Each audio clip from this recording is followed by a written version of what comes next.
America was built on slavery and genocide.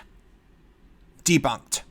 Hey, it's Prince of Queens, and you've probably heard by now some version of the following so many times that it might have even gotten under your skin, causing you to feel deeply guilty about what you have in life, be it a fair amount or little at all. America, one of the wealthiest countries in the world. But the question is, how did it accumulate its wealth?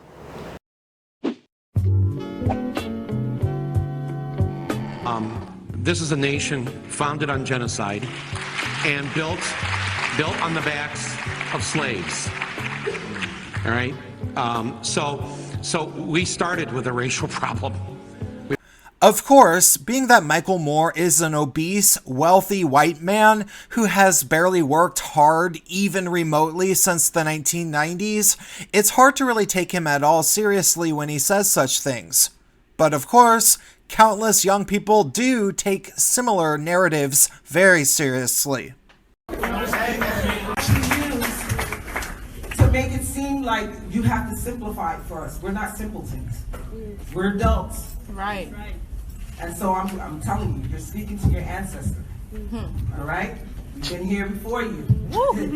We built these cities. Right. We've had civilization way before you ever had. Right. Coming out your caves, okay? So let's.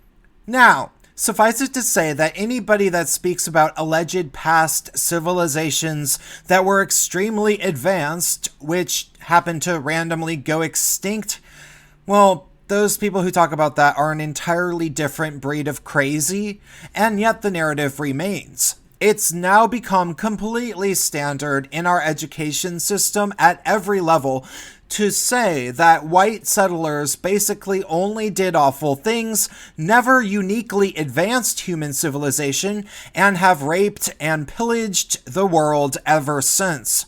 But of course, since that isn't actually true, and there is presumably a reason why there is no great, long-lasting civilization composed exclusively of the superior Nubian race, or whatever, we should start to look into where this narrative came from and why it was propagated.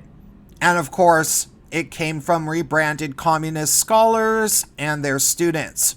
You see, once it became evident by the end of the 1950s that Soviet Russia was a failed experiment in economics that killed tens of millions, there were all sorts of Marxist scholars working in the United States, trying their best to make lemonade from the lemons of finding out that the communist dream was the worst kind of nightmare.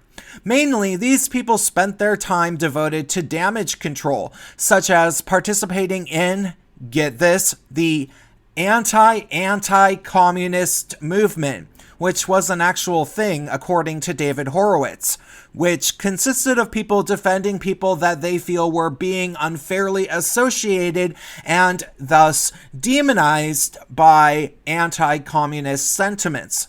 However, this had a bit of a side effect of circumstantially defending communism, and thus, all through the 1960s and 1970s especially, numerous rebranded Marxists got inroads at universities and began radicalizing certain students to view the world not as an imperfect world that we should struggle to make the best of, but instead an oppressive world shaped by the sickness and perversions known as white supremacy, patriarchy, and capitalism. Now, granted, these people had no other solution besides communism, which they technically knew didn't actually work anyway, and in numerous scholars' cases, they admitted perfectly well that communism could never work. So instead, they focused their efforts on being more and more anti-capitalist and less about any positive outcome that they might hope to achieve. Because, technically, that's what Marx mostly did himself. He complained.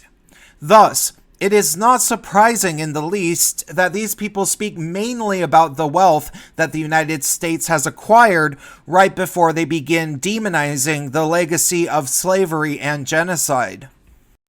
America, one of the wealthiest countries in the world. But the question is, how did it accumulate its wealth?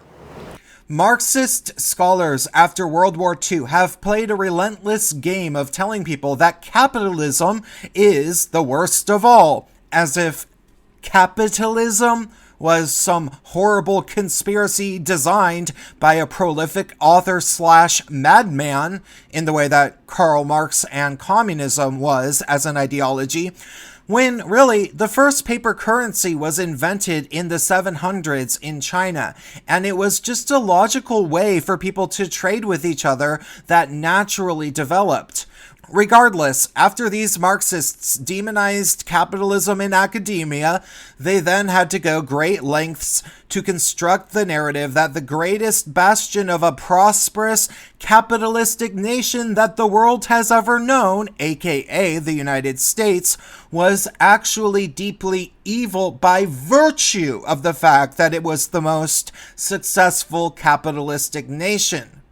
Thus, they demonize capitalism by lying by selective omission about the history of the United States to retell history from the lens of looking almost exclusively at the bad things that the European colonialists did, ignoring any of the good things that they did, while ignoring other factors in history that were certainly relevant, in an effort to make it look like every bad thing that ever happened to anybody, including some accidents, was the fault of European colonialists all throughout history.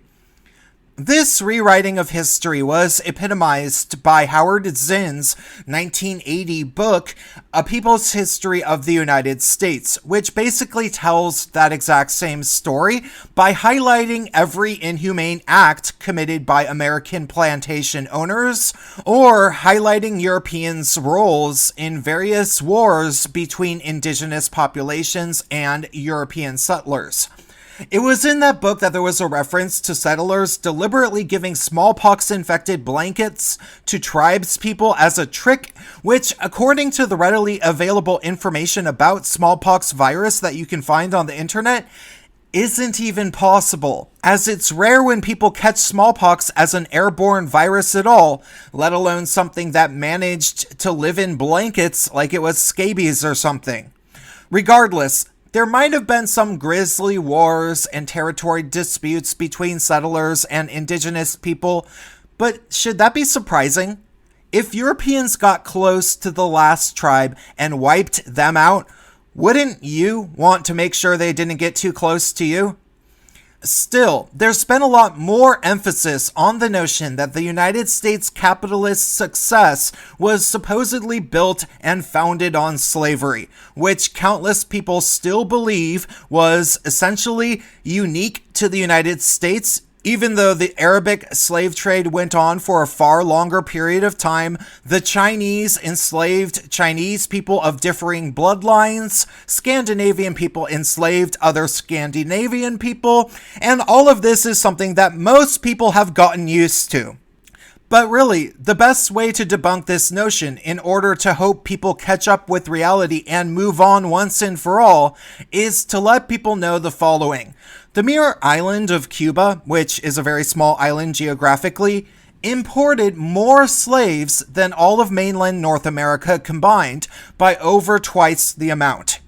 Yes, just the island of Cuba alone imported more slaves than the United States, and then places like Haiti, the Dominican Republic, and Brazil all imported even more slaves than Cuba. But of course, was there a mention of that pesky important little fact in Howard Zinn's book? No, of course not, because Howard Zinn is a self-professed communist, so he has no reason to vilify Cuba for the mistakes of their past, and he'd prefer to turn a blind eye to the mistakes of their present, like every other communist does when they talk about Cuba. You see, Cuba is in rough shape, and you can look at what they did to gay men when Che Guevara came into power if you want to know what they've done in pretty recent history. They put gay men in concentration camps, same as they apparently put all sorts of other people. And now Cuba doesn't even have a functioning economy to brag about like the United States does. So communist historians just lie by selective omission, hoping to point fingers at the United States. Of course, those historians would probably say that the communist revolution in Cuba was a reaction to hundreds of years of capitalism. And of course, we'd have to say, well, gee, if that's your only solution, I'll stick to being afflicted with the alleged problem, capitalism. No, it's not true that the United States was built on slavery. Turns out, a likely majority of the world was built on slavery, and maybe in particular, communist places like Cuba. At least if you go by the numbers.